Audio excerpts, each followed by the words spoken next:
Hello and welcome to today's episode of Talk the Talk, RTR FM's weekly show about the science of language. My name is Daniel Midgley. For the next hour, we're going to be bringing you language stories, language issues, some good linguistics, some bad linguistics, and some really great tracks. And we might also be hearing from you. Yeah, awesome tunes. Oh, sorry, I cut you off. Happens a lot.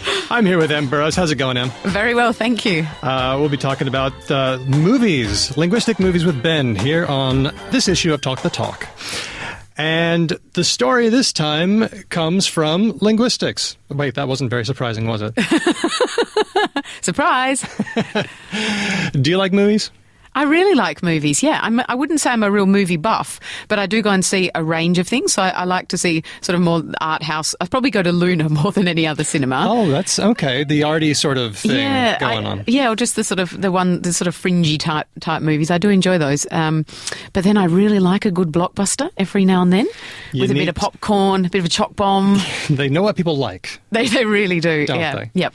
Okay, so let's get into it. This one is about research from a team including lead researcher Peter Dodds at the University of Vermont. Tell me if your linguistic sense sort of pings into anything on this. They looked through the 100,000 most frequently used words from 10 different languages, including English, Spanish, Korean, Chinese, Mandarin that is. And at the same time, they got annotators, a pile of people, to tell whether those words were mostly positive or mostly negative on a 9-point scale. So if you're looking at, a word like sunlight, that might be, like a 5 or a 6 or something. Yeah. And if you have a word dysentery, then that might be, a 2 or something. And then things like, staple gun might be somewhere in the middle. Okay. I was just going to ask you quickly, are we talking about the meanings of the words or the sounds of the words? We're talking about the meanings. The meanings. Okay. Because sounds in language, do sounds have positive connotations or negative connotations? I can't really... I don't know. Well, there's sort of like hard sounds and soft, that kind of thing, I suppose. I just wasn't sure. Yeah. But I'm not entirely sure where the middle would have fallen. Okay. Well, now we're seeing... Beige, kind of in the... Here's where it came down. They found that most languages in the world, in fact, all languages that they studied, had a positive bias. Oh. Most of the words fell toward the positive side of things. To quote, the median emotional resonance of words, right. It sounds super, doesn't it? Does, They really know how to put things. Falls well into positive territory for every corpus, for every language tested. Some languages more so than others. They found that Spanish tends to have a lot of really, really positive words.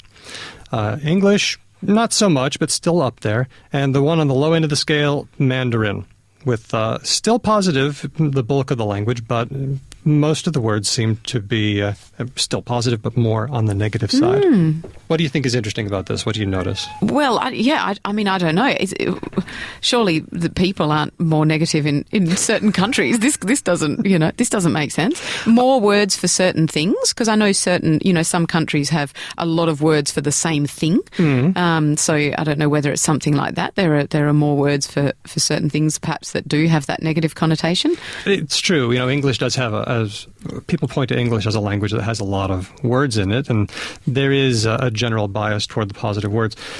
Here are a couple of things that I think are pretty interesting. It's interesting, first of all, to notice tweets. They have this thing called the hedonometer, where you can look at different tweets and where the direction is going as far as positive or negative words. And they actually pinpoint certain sad things that happened or certain happy things. Like, for example, on Christmas Day, the percentage of positive words goes up quite a lot.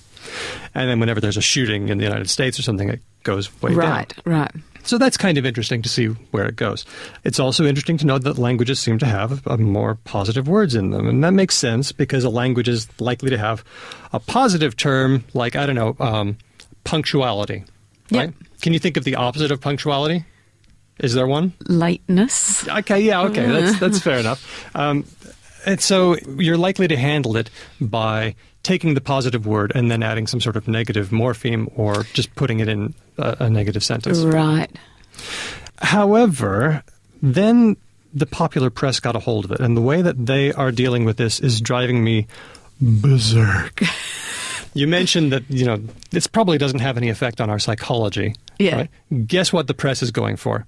happy places, sad places, this kind of thing. ABC Science says, language proves we're all optimists at heart. Oh, yeah. Oh, gosh. A study of the most frequently used words across 10 different languages proves that we do always look on the bright side of life. Even Science Mag goes this way. He says, if the use of happy words is inconstant across languages, for example, Spanish language uses more happy words than Chinese, does this mean using a different language could make you happier? Oh, my goodness. Do you know what this also does not take into account? Sarcasm and irony. Right. Yeah. If you say, great. Exactly. Exactly. Another thing that you're going to have to account for if you're doing this kind of thing is the not problem. Like if I say not bad, it has the word bad in it. Yeah. And not, which is negative, but it's actually good. Yeah. Right? Yeah. And this is the kind of thing that language researchers have dealt with. And in fact, this work is not new. There's been, decades of work in sentiment analysis, trying to figure out if, like, maybe an Amazon review is positive or negative without even having to read it. Or, I want to buy a camera. I'm going to look at 100 reviews of it and then see, without actually reading them, if it's a good camera or not. But what really kind of annoys me about this sort of linguistic pop psychology is that, the study says something very interesting about language, but it's very doubtful that it tells us anything interesting about the psychology. This is what's known as Whorfianism. I don't know if you might have heard that term. No, I haven't. If you listen to our show with John McWhorter, you'll find that he talks about this a lot. People have this idea that, wow, man, isn't it awesome if language controls the way we think? What if, what if I can't think in other terms because my language is like a linguistic straitjacket? And linguists basically reject this notion. Yeah, sure. What seems to happen is the thoughts come first and then the language reflects it. It doesn't seem like there's any kind of way in which our language operates on our mind that way. And it's a very intuitive notion and people like it a lot, but it doesn't seem to be the case. Right. So it kind of drives me berserk when I hear these kinds of things popping up in the popular press. But I did find something that I liked a lot better because I like to keep it positive. Yep. I'm going to bring this up. You know how we talk about feeling happy or sad? Yes. And sometimes we talk about this in terms of being up or down, right? Okay. I'm trying to think of an example. So I was feeling really down yesterday, or, my spirits lifted when I heard the news. Okay. So that's kind of a metaphor. Now, there was some research done with Stephanie Goodhue of ANU where subjects were shown on a computer screen happy words or sad words, like, marigold or Satan. And then they had to spot a letter that was flashed on the screen as quickly as possible. That was the test. Right. When subjects got a happy word, and then the experiments flashed a letter on the top part of the screen, the subjects were a lot quicker. And you can tell why. So hang on, let's just say this again. When it flashed a happy word and then it was on the top of the screen, you lifted... They were able to spot it faster. You could just look at it faster. Because their eyes were already there. That's what your eyes were there. Yeah. Because happy words make us look up, sad words make us look exactly, down. yeah. So that's interesting, and that fits in with research that we've talked about from Talia Wheatley at Dartmouth. Her team was able to tell whether someone was looking at a photo of a close friend or a distant friend. See where I'm going with this? Yeah, okay. Close and distant. Yeah. Because it looked exactly like brain scan patterns when people were looking at near and far objects.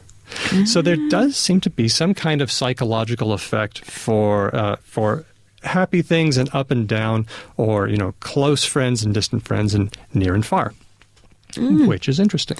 It's really interesting because it also does bring that aspect of physiology and body language into things as well. What your body does when you say certain words or when you hear certain words, or you're trying to express certain things as well. Your body reacts as well.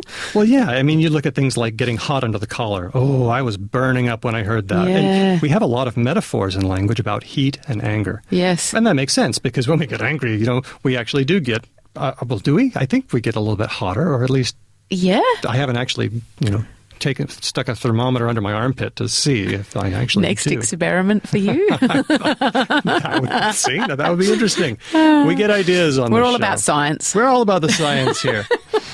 And we're also all about the music. Oh, yeah. What have you got this morning? Well, I thought I would play one of our fine local selections by a Perth band who isn't going to have any place to play if venues keep closing down. Yeah, I know. This is not good, is it? We need This is Lilt with their track Don't Tell Me. It's one of their new ones on RTR-FM 92.1. We'll have more Talk the Talk after this.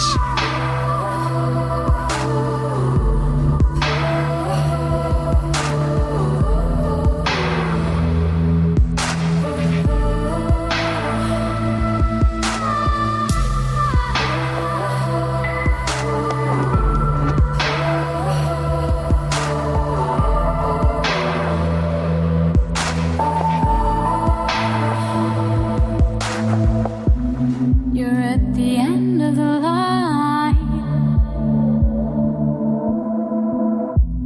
You feel it constantly pushing the back of your mind.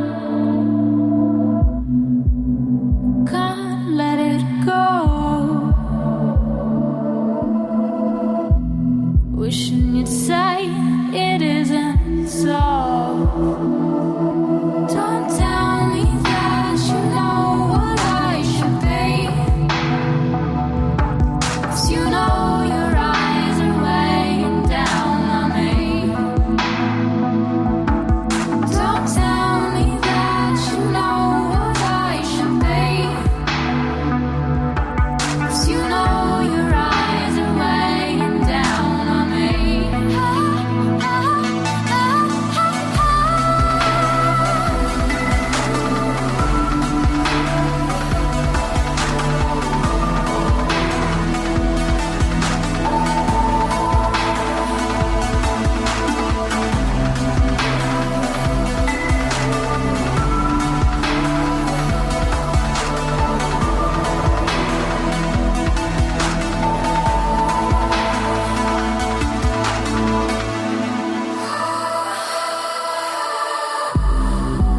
You thought you were sure.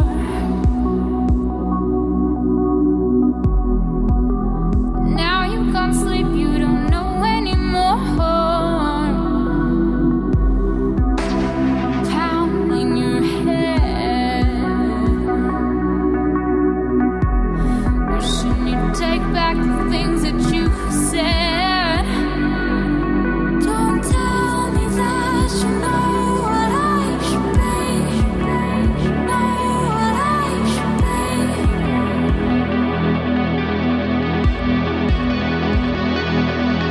Don't tell me that you know what I should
Lilt with Don't Tell Me on RTR-FM 92.1. You're here with Daniel and M on Talk the Talk.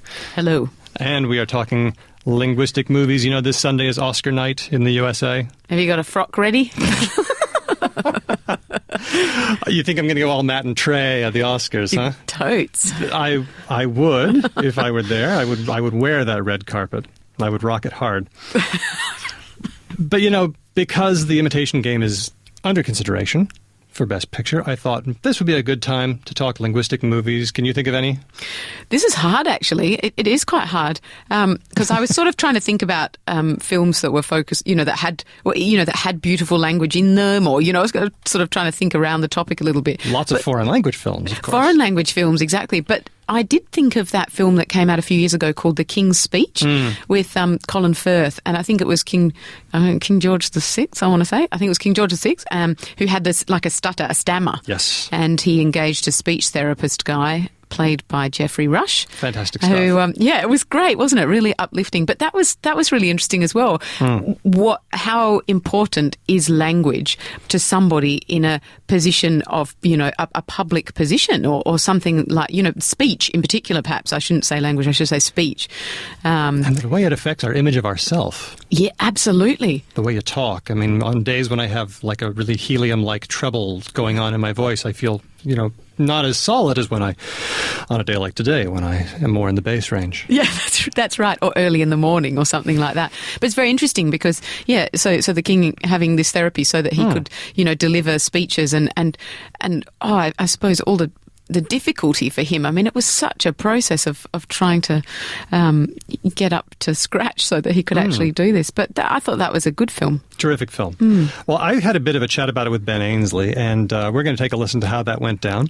Now, remember, if you have any comments about what you hear, you can always get them to us, and we might read them out on the air, and you can reach us a number of different ways. Lots of different ways. Before we do that, I've got something very special here. Can I do this now? Why don't you? Okay, well, we've actually got a little bit of a giveaway on Talk the Talk this morning. That's a new one. Well, yeah, I know. How exciting is this? We've got a double pass, and I just think this fits in beautifully to any film at Luna Outdoor until April the 19th. And this is thanks to Luna Palace.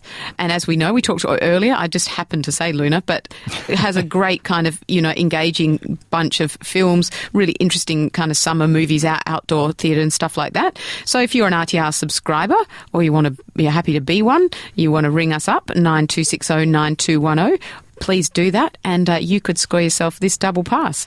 It's Oscars time, and the film about Alan Turing, The Imitation Game, is in contention for Best Picture. But that's not the only language movie out there. There are plenty of cinematic delights to quench your passion for linguistic film. Linguist Daniel Midgley goes to the movies on this episode of Talk the Talk.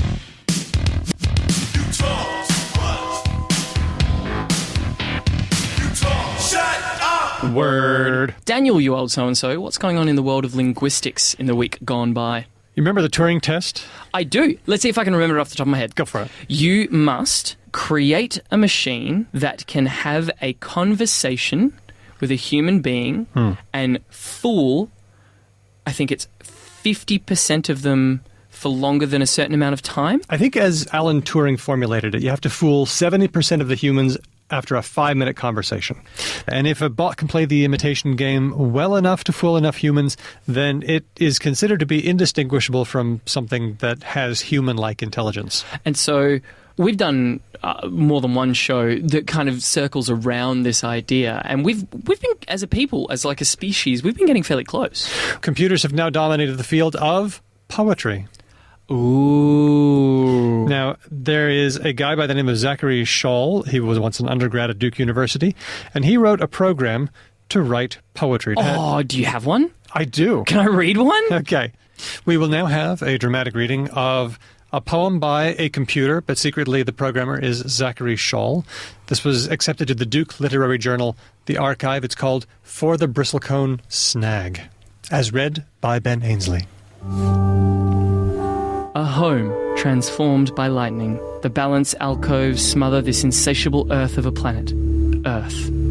They attack it with mechanical horns because they love you. Love in fire and wind. You say, what is the time wanting for its spring? I tell you, it is waiting for your branch that flows. Because you are a sweet-smelling diamond architecture that does not know why it grows. I would legit call that a poem. You published that. Yeah. God help the state of literature and the world in general when I'm the guarding force of publishing poetry, but I would call that a poem. So it's passed the Turing test, it's fooled literary critics, but have you noticed that if something's going to fool people, it always has to play with the parameters? Yes, like the Ukrainian boy. Like the Ukrainian boy. There was a bot called Eugene Gustman who managed to fool 1 in 3 judges that it was real, but to do it, it had to, be a 13-year-old Ukrainian boy who didn't speak English natively. It had to lower the bar substantially. Lower your expectations and sneak in that way. And I think poetry is one of those things, it's so fluid that as long as it seems to conform to English grammar, or even if it doesn't, it can still get in. As long as it's ephemeral in that way. It's misty. Yeah. Then again, maybe the task is more difficult because making something sound misty can actually be really tough. Should we get into a track? I thought I would try Sister, I'm a Poet, which is a Morrissey song, but it's actually Colin Malloy of the Decemberists. A band I like very much indeed. I thought you might. You're on RTRFM 92.1, the sound alternative. Ben and Daniel with you for Talk the Talk, and we'll be back with more linguistics right after this.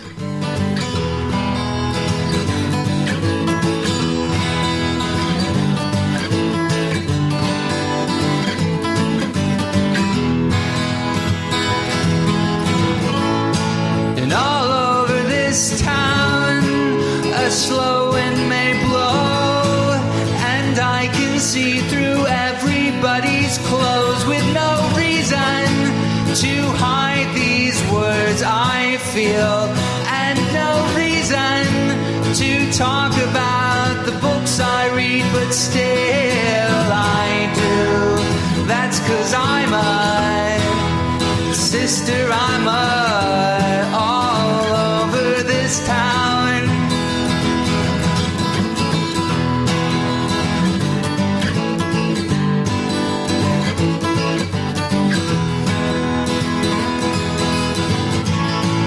Along the way outside the prison gate, I love the romance of crime, and I wonder, does anybody feel the same way I do? And is evil just something you are, or something you do? But now I'm a sister, I'm a all over this town.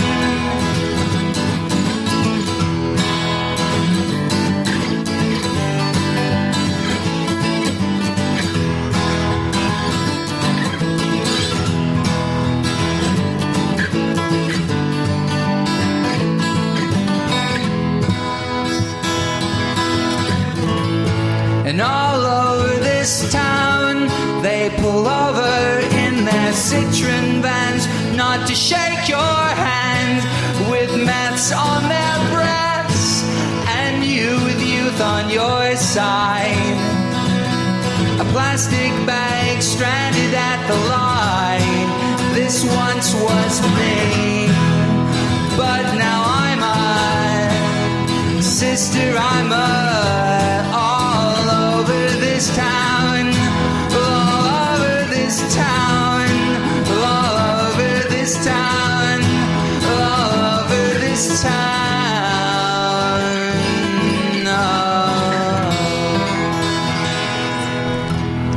Colin Malloy there of the Decemberists singing Morrissey's track, Sister, I'm a Poet, in case you don't like Morrissey's voice, on RTRFM 92.1. And if you're just tuning in, you've caught yourself on Talk the Talk, our weekly exploration of matters linguistic. And Daniel, this week, you have made me feel insecure. Because you haven't seen a lot of linguistic movies? I am a person who teaches film in high schools, and your mission statement for me last week was, think how many films that you know that involve linguistics. But you're coming up empty, are you? I am rubbish, and I feel rubbish about myself, and it's your fault, and I blame you. Well, you already know that there's one film that we're going to talk about, and that's The Imitation Game. Right. With Alan Turing. And of course, this immediately, my brain goes, oh, of course it is, because code breaking is absolutely deeply couched within the world of linguistics, but my brain didn't even make the connection. You know, not only that, but that's kind of the group of people who would eventually bring natural language processing into its own as a discipline. Boom. So, what's the story here? Turing and team were tasked with cracking the Enigma device. Quick catch-up, Nazis had a really good system for encoding their messages, and we had to break it. Not everything about the Imitation Game was thoroughly lifelike. For example, it had Turing as this weird sort of guy who didn't have any friends. Actually, no, people quite liked him. He was quite popular. Also, it wasn't just a small team of 4 or 5 people working on cracking the Enigma device. They were throwing every possible resource they had at this problem. Loads of people working on it, and there wasn't just one instance where the code was cracked, because midway through, the Germans changed the Enigma device. They had some setbacks. They had to, go back to the drawing board. But they were, in fact, responsible in large measure for bringing the war to a successful conclusion for Britain and the Allies. Bravo. I wonder whatever happened to Alan Turing. I'm sure he was recognised and treated with reverence and respect for the rest of his natural life. Yes, indeed it was. In fact, because he was a gay guy, he was, what's this? Hounded to his death by a government who gave him... Chemically castrated, I believe, is the terminology of the era. What a horrible phrase. Oh, we are the worst, aren't we? Like, human beings, we're just terrible. We Oscar Wilded him. We Oscar Wilded him. Yeah, we did. We did. We totally did. But there are lots of other linguistic movies, and I'm just going to run through a quick list. You ready? Yep. Wind Talkers. Of course. Remember? Come on, we've spoken about that, Ben. Get on the game. Navajo speakers who were enlisted by the U.S. military to give an uncrackable code. And it worked. It really worked. It worked a treat. It was the only spoken military code never to have been deciphered. Then there's Nell from the 90s. With Jodie Foster. With Jodie Foster, and Liam Neeson, and Natasha Richardson. My brain is doing it. I've watched it once when I was like 6 years old. Oh. Yeah, you would have been that age then. There's a young girl who has a mother who can't speak because of a stroke that she had. She grows up with a very weird form of spoken language. Right. Liam Neeson plays a psychologist who is trying to study her, but it's the old cold-hearted scientist routine. There's just a shard of obsidian that glints every now and then. And then a movie that has one of my favorite linguistic scenes in it. It's No Country for Old Men by the Coen brothers. I really enjoy that film, and I'm wondering what scene you mean. Remember the coin toss scene? Can I be Javier Bardem? You can be Javier Bardem, and I'll be the proprietor. Okay. We've just seen Anton Chigurh off some people in very nasty ways. He's a scary guy. Yep. With a Prince Valiant haircut. Gas station. Grocery. Chigurh stands at the counter across from the elderly proprietor. He holds up a bag of cashews. How much? 69 cents. This and the gas. Y'all getting any rain up your way? What way would that be? I seen you was from Dallas. Chigurh tears open the bag of cashews and pours a few into his hand. What business is it of yours where I'm from, friendo? Okay, let's stop right there for a second. Okay. The proprietor has made a terrible mistake. He's noticed where Chigurh's coming from. He's noticed anything at all. He's noticed anything memorable about Chigurh. It's not good when someone calls you friendo, is it? I had always assumed that it was a parlance of a place that I was unfamiliar with. It's like pal. Yeah. Just like mate. Yeah. Oh, yeah. Okay, so we're already on pretty dangerous ground here. The proprietor knows this and says, I didn't mean nothing by it. Didn't mean nothing. Okay, now that's a bid for an apology, but Chigurh shut it down. Yep, so there's no question mark at the end of that, what I just said. No. I was just passing the time. I guess that passes for manners in your cracker view of things. Well, sir, I apologize. If you don't want to accept that, then I don't know what else I can do for you.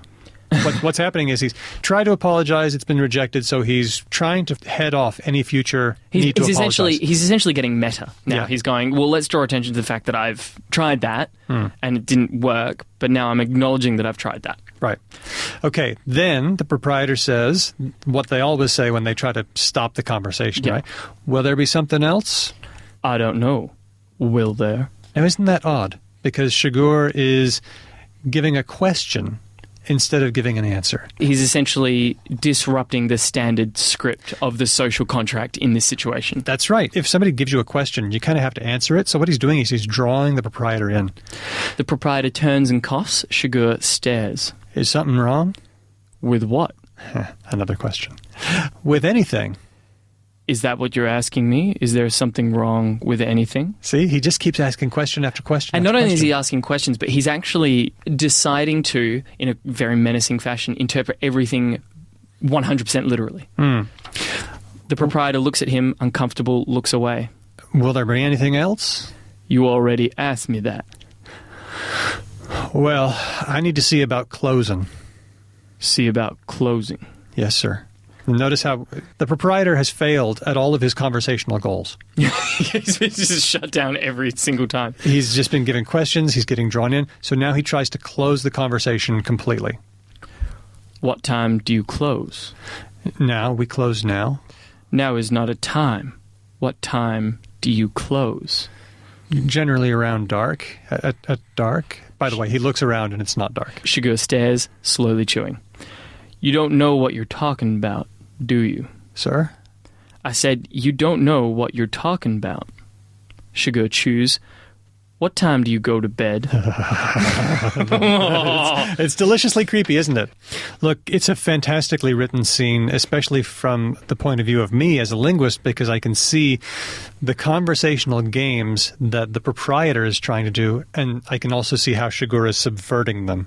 Just And at every dominating. step. And dominating the conversation every step along the way. Like, by the time we get down to like 3 levels in, the proprietor is lost and has no idea where he is, can't continue the conversation, can't finish it, has nowhere to go. Shigura is completely in control. And what an interesting tactic. All of the menace in that scene, none of it was transmitted to the viewer visually. None of it really was transmitted audibly in terms of score or anything like that. I remember it was quite a sparse scene in that regard. It's all to do with playing with linguistics. Yep, exactly. Fascinating. I need a moment. I do too. Let's go with the track, and the track is He Took Her to a Movie by Ladytron. On RTR FM 92.1, The Sound Alternative. We'll be back right after this.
Ladytron with He Took Her to a Movie, and it was 50 Shades of Grey on RTR FM 92.1. I want to tell you about some other linguistic movies. Please do. There's one called The Ballad of Gregorio Cortez. I have never heard of this film. Gregorio Cortez was an outlaw in Mexico. He was arrested in 1901. In real life? In real life. Okay. The movie centers on a piece of bad translation that got someone killed. In the real world? In the real world. Okay. So let's hear it. This is Sheriff Brock Morris going over to the Cortez place. When he gets there, he finds Cortez and his brother Ramaldo.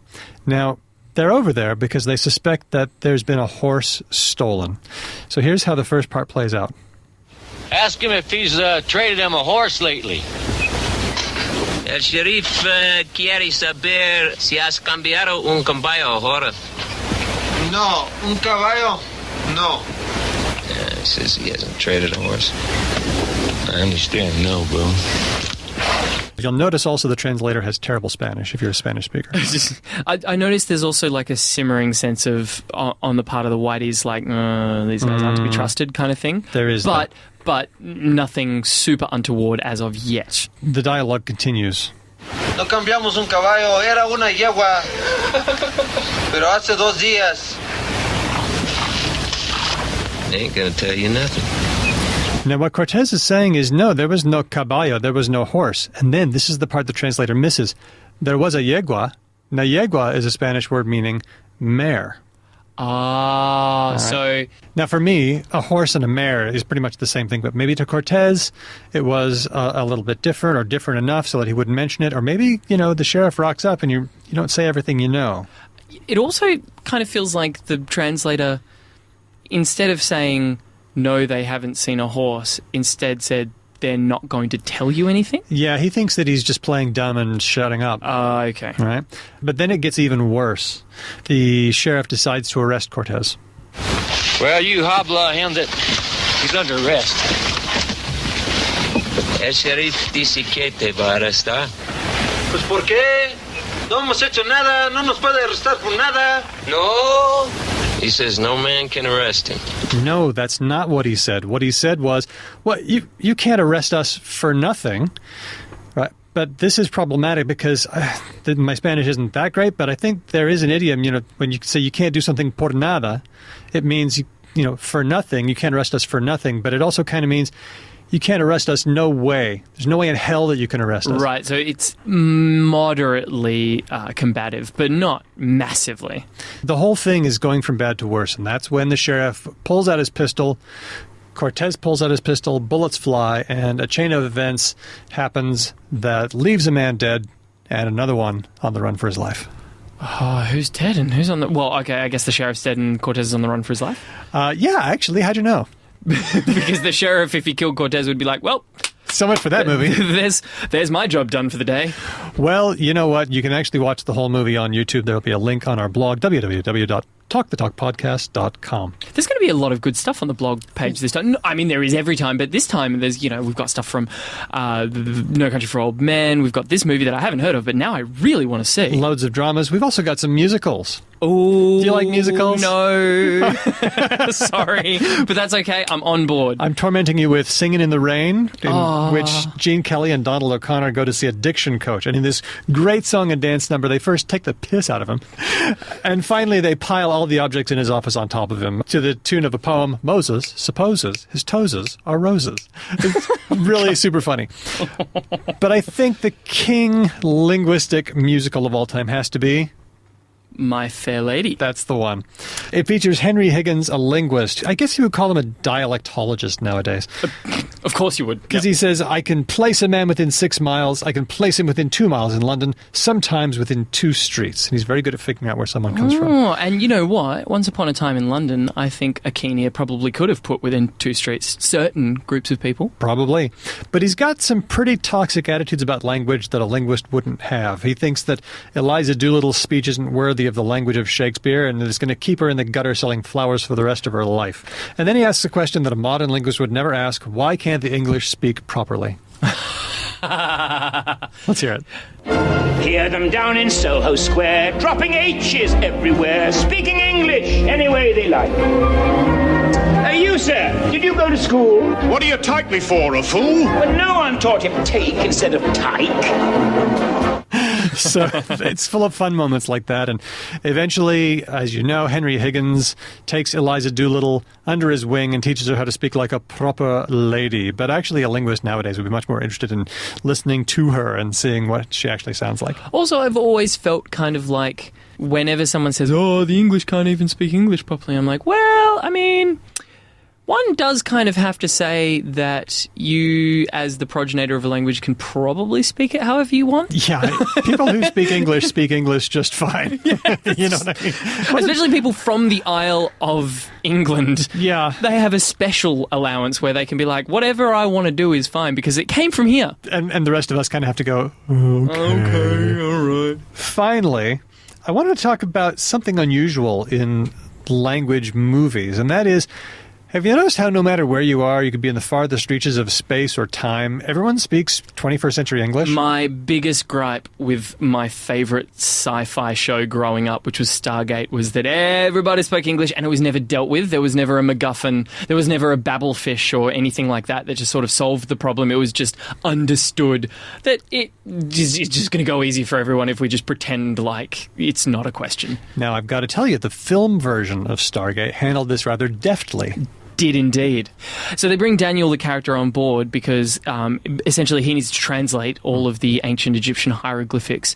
And then when he gets to the Stargate world that they travel to, the people of that region, he does actually have to sort of like ham-fist his way to a system of understanding using some of his understood language from like Egyptian, but also just figuring out a bunch of thousands of years of linguistic change since then. He's like, oh my gosh, they speak ancient Egyptian because, of course, the same weirdo was, influencing things in both planets. Yep. I thought that was good. I thought that was interesting. I thought it was a little bit weird that like 3,000 years later their language hasn't changed a jot, but whatever. I had to adjust a few things, but mostly, it's just the same. Yeah, no problem. It's like, Middle English, no worries. Language Basically the same. Doesn't happen here. You mentioned also the Babelfish of Hitchhiker's Guide, which I think is a brilliant solution. You stick a fish in your ear, it listens to whatever you're hearing, and it excretes understandable brainwave functions. Yes, that's right. Then there was Guardians of the Galaxy, where all that Groot says is, I am Groot. I am Groot. I am Groot. I am Groot. And at first you think, okay, that's the only thing he says. But then after a while you realize that Rocket Raccoon can actually understand what he's saying and translate it into English. like a Han Solo Chewbacca kind of thing. Exactly. I am Groot. I know they're the only friends we've ever had. Wait, you mean he's saying stuff? The other thing about the movie is that Drax the Destroyer does not understand metaphors. His people are too literal. Metaphors will fly right over his head. Nothing goes over my head. My reflexes are too fast. I would catch it. But Dave Bautista, for a wrestler, did very well in that film. Would somebody who doesn't understand metaphor even understand language? I don't think they would. No, probably. They would trip up over every single phrase. Certainly how we deploy language. Well, I tell you what. Those are some linguistic movies that I want to talk about. I am looking forward to other movies that we've forgotten. I mean, there must be some. Listeners, please jump on the Facebook page. Facebook.com/RTRFM Talk the Talk. And tell us what language movies are some of your favorites. And not only that, go there to find out what all of our other really smart listeners think are great linguistically oriented films, because I bet there's going to be a bunch of really good watches there. You ready for a track? Yes. Since we're talking about the Imitation Game, let's try Imitation of Life by R.E.M. Love a good R.E.M. track. I love this song.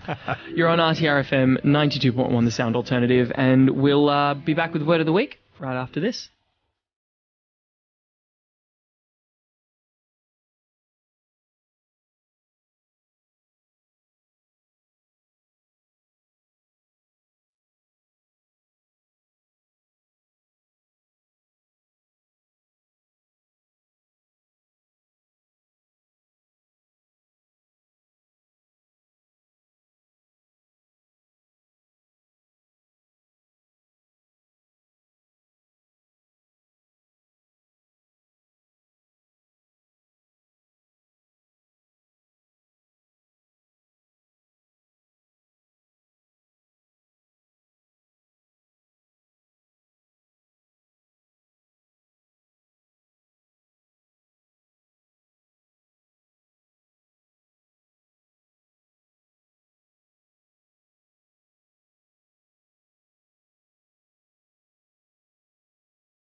REM there with Imitation of Life on RTR FM 92.1. All right, Daniel, we've travelled some pretty interesting linguistic territory this week, but as always, it's time to tie it up in a delightful bow that we call Word of the Week.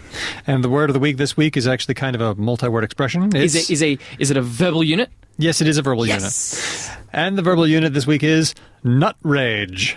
Nut rage? Are you aware of this story? I don't think so. This one concerns Korean Air heiress Cho Hyun-ah.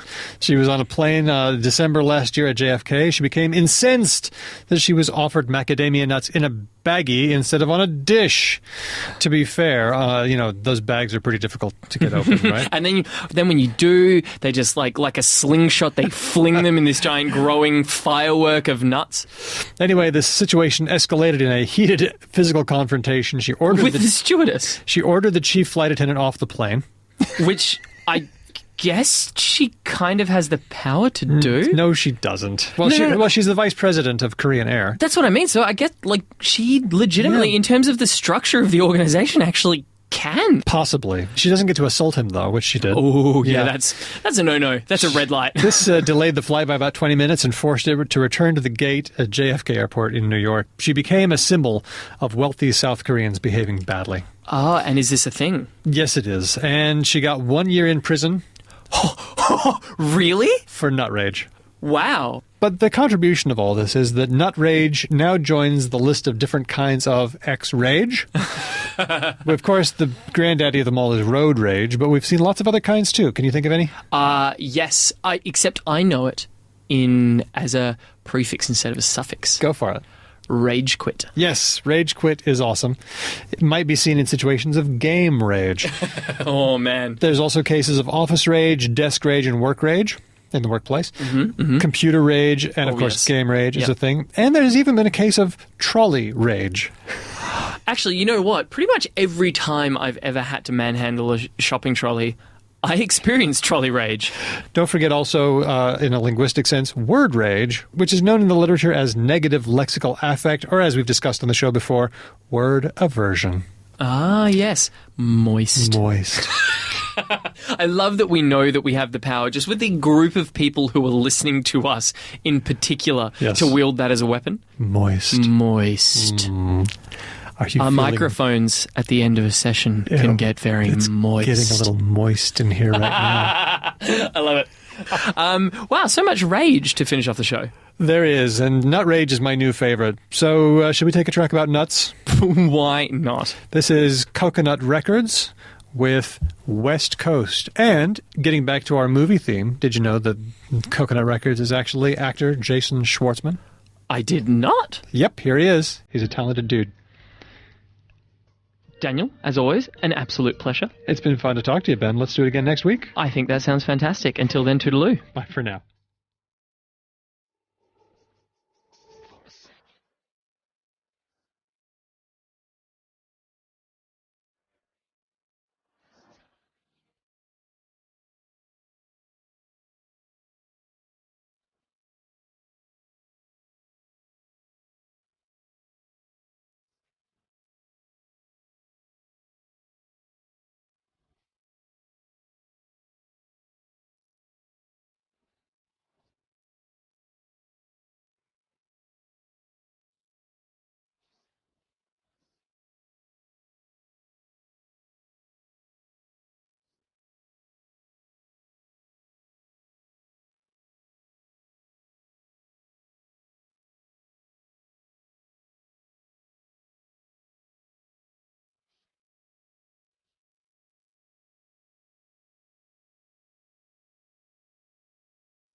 Coconut Records with West Coast on RTR-FM 92.1. You're here on Talk the Talk, and that was a chat I had recently with Ben Ainsley about linguistic movies. Pretty good Anton Chigurh impersonation from Ben there, don't you think, Em? Oh, it's hilarious. It was awesome. I'm here with Em Burrows. We're here at Studio A, RTR-FM headquarters, Mount Lawley. And did you think of any other linguistic movies? I know we had callers who actually were onto some pretty cool things. That's true. Yeah, I was trying to think of some, but I'm a bit stuck. Well, Paul points out V for Vendetta. Yeah. Some brilliant linguistic wordplay there, especially in the famous V speech, which reads in part like this: "The only verdict is vengeance, a vendetta, held as a votive not in vain, for the value and veracity of such shall one day vindicate the vigilant and the virtuous. Verily this vichyssoise," how do you say vichyssoise? Yeah, vichyssoise, I think. Yeah. "Of verbiage veers most verbose, so let me simply add that it's my very good honour to meet you, and you may call me V." Alliteration for the win. Oh, that was good, isn't it? It's really good. Very good. That was all that we had as far as linguistic movies, but we had some other ideas here. For example, Mike called in, and this is connecting to our idea of looking up and feeling up and talking about up things. Yep. Okay, the metaphor of language. He pointed out that first aid responders place themselves at the head of the person who is injured. What would happen if they place themselves at the body or the side? Does that mean that they're trying to bring out some kind of response? Is there a reason for this?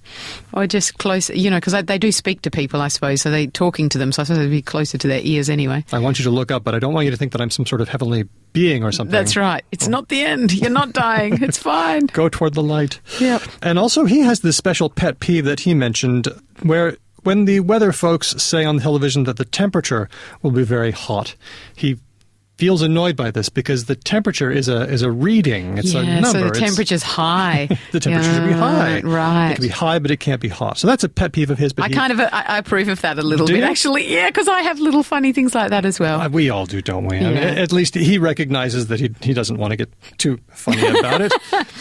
And also Norm phoned in and said something. He pointed out this, the Einstein's theory of relativity, how the way that we perceive things depends a lot on our position in space and where we are when we see it. And so the joke is that he asked a train conductor, "Does New York stop at this train?" Wow, that kind of blows my mind. Yeah. Because normally, you ask, "Does this train stop at New York?" Yeah. Very cool. Never mind. Thanks, Very Norm, cool. for that one. We're coming to the tail end of our episode of Talk the Talk, but thank you very much for joining us. Oh, I should mention before we go today to congratulate Jake Bales, who won our double pass to Lunar Outdoor. That's right. Hooray! All kinds of great movies coming out over there, huh? Yeah, definitely. There are always good things. And this is, this outdoor season is so good. You get to go and sit out with a, drink or a coffee or whatever and enjoy a movie. I love Perth. I do too. It's a great place to be, especially for outdoor stuff. Hey, you can always reach us, don't forget, and that would be on things like, our blog, www.talkthetalkpodcast.com. And then there's also our Twitter account, @TalkRTR. We'll see you next week. Em, thanks for joining me on today. Thank you. And we'll see you next time. This has been an RTR-FM podcast. RTR-FM is an independent community radio station that relies on listeners for financial support. You can subscribe online at rtrfm.com.au/subscribe. You can also subscribe to Talk the Talk on iTunes and even leave us a review. Follow us on Twitter @TalkRTR. Email us on talkthetalk@rtrfm.com.au. And find all our episodes on our blog, www.talkthetalkpodcast.com. The King's Speech! Oh! And Come on! Oh, why didn't I think of that? Oh! We did an entire episode on that. Oh, Jesus. Sorry. Sorry. Okay. Just had a moment. No, that's fine.